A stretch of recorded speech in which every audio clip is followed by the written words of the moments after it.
छत्तीसगढ़ में आज यदि विष्णुदेव सरकार सत्ता के सिंहासन पर बैठी है तो इसके पीछे वजह मोदी की गारंटी है, जिसमें छत्तीसगढ़ के किसान, युवा, महतारियां, शासकीय कर्मचारी, संविदा कर्मियों सहित बच्चों के उज्जवल भविष्य को समाहित किया गया था। इसके अलावा आवास और रोजगार गारंटी भी दी गई थी। बीते 2.25 सालों में सरकार का रवैया प्रदेश की जनता को समझ आ ही चुका है, तो बचे और 2.25 साल किस तरह गुजरेंगे, फिलहाल चर्चा इस पर नहीं होगी, बल्कि चर्चा एक ऐसे मसले पर है जिसे याद पूर्व मुख्यमंत्री ने मौजूदा मुख्यमंत्री को दिलाया है, ताकि वे वादा करने वाले को याद दिला सके। CGNN लाइव में आप सभी दर्शकों का स्वागत है। मैं हूं अभिषेक दुबे। सरकार की आलोचना, सरकार का विरोध, विपक्ष की असल भूमिका यही है, लेकिन इसका मतलब कतई यह नहीं होता कि अच्छी नीति, अच्छे कामों और राज्य के लोगों के हितों पर भी राजनीतिक स्वार्थ के लिए विरोध किया जाए। पर मौजूदा राजनीति में राज्य से लेकर राष्ट्रीय स्तर पर अक्सर देखने में आता है कि विपक्ष विरोध केवल इसलिए कर रहा होता है क्योंकि विरोध ही करना है, फिर चाहे वह राष्ट्र या राज्य हित की बात क्यों ना हो। बहरहाल यहाँ पर हम पूर्व मुख्यमंत्री भूपेश बघेल की राजनीतिक शुचिता पर बात कर रहे हैं।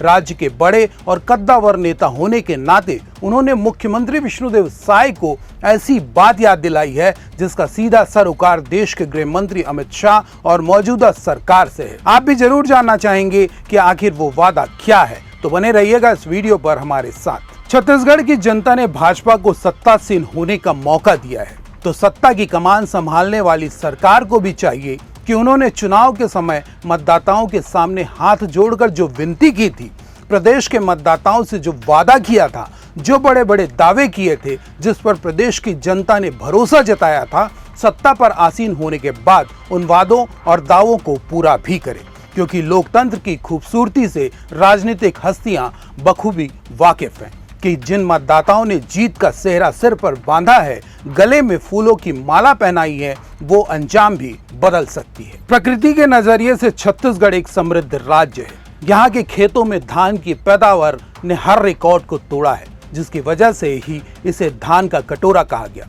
इस धरती के ऊपरी हिस्से में जितनी धन संपदा है, उससे कहीं ज्यादा नीचे बेहिसाब समृद्धि भी दबी पड़ी है, जिसके खदानों में काले सोने यानी कोयले का अकूत भंडार है और जंगलों व पहाड़ों के स्वरूप में प्रकृति की अनुपम छटा बिखरी हुई है।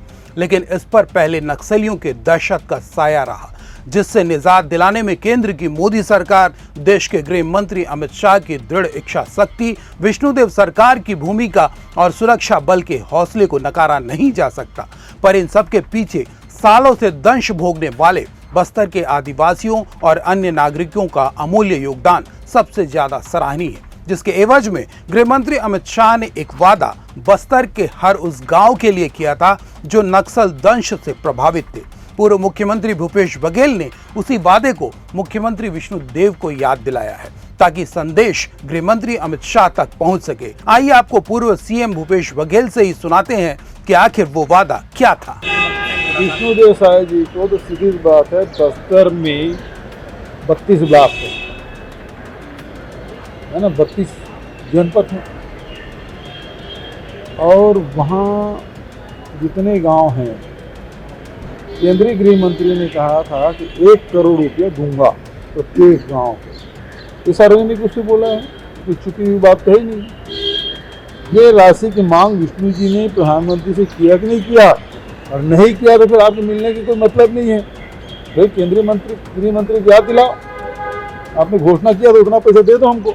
बस्तर से नक्सलवाद का साया हट चुका है, जिसकी घोषणा देश के गृह मंत्री अमित शाह ने भरे सदन में की है। ऐसे में किसी किंतु और परंतु की बात नहीं रह जाती, पर बस्तर की नैसर्गिकता पर खतरा मंडराने लगा है, जिसे बस्तर का आदिवासी किसी भी हाल में स्वीकारने के लिए तैयार नहीं है, क्योंकि उन्हें आधुनिक आडंबर के प्रति कोई लगाव नहीं है, बल्कि वे प्रकृति प्रदत्त जल, जंगल और जमीन को ही अपनी खुशहाली का सबसे बड़ा जरिया मानते हैं। बुनियादी सुविधाओं का स्वागत उन्होंने किया है, लेकिन आधुनिकता की अंधी दौड़ में शामिल होकर विकास के नाम पर विनाश की नई गाथा उन्हें किसी भी हाल में स्वीकार्य नहीं है, जबकि कदम उसी दिशा में तेजी से बढ़ने के संकेत मिल रहे हैं। इस मसले पर आप अपनी राय कमेंट बॉक्स पर जरूर लिखिएगा, क्योंकि आपका संदेश ही हमारा हौसला है। और लाइक शेयर के साथ चैनल को सब्सक्राइब भी कर लीजिएगा, ताकि आप भी हमारे परिवार का हिस्सा बन जाएं। नमस्कार।